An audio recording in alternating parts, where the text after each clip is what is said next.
Hello, welcome again. This is a continuation of our series on the Ironstone and Ironstone formations. I'll be narrowing down to a local example taken from the Southern Bida Basin. It's a location called the Agbaja Plateau Ironstone Formation, which is located in the Agbaja Plateau, which was visited recently by me and a couple of friends. So in terms of stratigraphy, the Agbaja formation is, of course, located in the Southern Bida Basin. It's generally Maastrichtian in age, and it sits unconformably on the Campanian Maastrichtian age, the Party Formation. If you look at the little log and the picture just to the right of it, you see the Agbaja Ironstone Formation are generally reddish in color, while the underlying Party Formation shown here, are sandy and mostly a lot with a lot of cross beds. I'll show you more details in the next slides.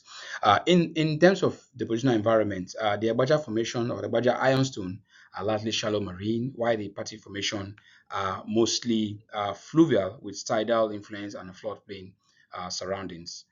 You will note very quickly here that we're going from a fluvial setting that's a Party formation, which is shallower, to a deeper setting, which is the shallow marine conditions, which ties to the Agbaja Ironstone. So we're going from so we're generally deepening upwards from the Party formation to the Agbaja is deepening upwards, meaning we have gone from a shallower setting, in fluvial tidal, to a shallow marine setting from the Party to the Agbaja formation.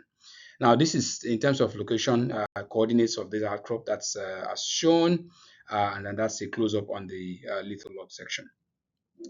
Yeah, so this is showing a close up on the boundary between the Agbaja formation and the underlying Party formation. You will see very clearly that there's a clear sort of boundary separating the reddish ironstone or iron-rich Agbaja formation and the underlying sandy member of the Party formation as shown in this location. I'm also narrowing down to the Party formation just to show you close-up captures. Here you see very unidirectional cross-bedded sandstones in this member of the Party formation. And you will see also nicely shown planar crossbeds with clay dripped faucet plains, especially in the upper section, with a lot of bioturbations or a lot of burrows in the upper part. And these all largely points to fluvial setting. Of course, the clay drips here point to some sort of um, floodplain or slack water conditions. Okay, now let's move on to the Agbaja formation itself. So this is just a sort of a panoramic capture of the outcrop. You will see from the lower part of it, you have the what looks like a massive or lateritic ironstone overlain by reddish sandy units with a lot of iron content. And then you now see on the next platform where the I am standing on that section, you see what looks like horizontal to sub-horizontal bedded alternations of iron bands and of course oolitic sandstones interbedded with the iron bands, and then with all kinds of variations in thickness of the iron bands. And then as you move upper, you see more sandy units coming in, but generally rich in iron, reddish, and then all the way it progresses to where you now have the shallower lateritic bands as well as the overburden rocks. Now to your right, you see some sample that were taken from this location. We have pisolitic ironstones. We also have massive ironstones.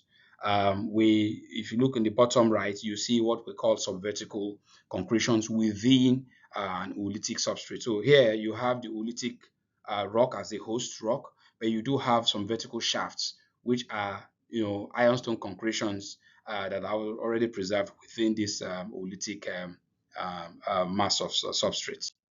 Now, as we the key question you asked from the previous slide we've looked at will be, how do these form? I have pisolitic, I have oolitic, you have massive rocks. How do they really form? So the first thing, we do have one process called chemical precipitation. That's basically where you have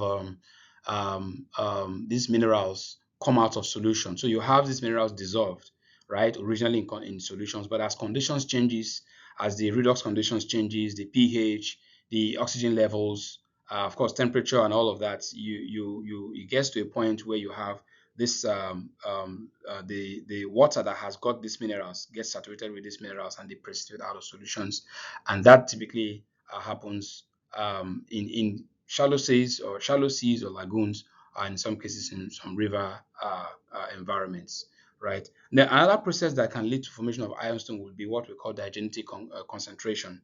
In that case, what happens is that you have the iron rich, or rather the iron minerals sort of percolate through the pore waters within the reservoir type rock, and then they sort of form cement, and they aggregate, forming iron rich layers or concretions, and in some cases, depending on the geometry, where they are very small and rounded, you call them nodules. Okay, that's what you see in the bottom right example. So that's what you're seeing there is iron rich nodules at the Agbaja Formation, a photo that I've also taken to show you an example. And that's one example of a diagenetic concentration, which means this formed after burial, and these nodules concentrated themselves within the reservoir rock as nodular or concretions or concretionary features within this reservoir type rocks over time.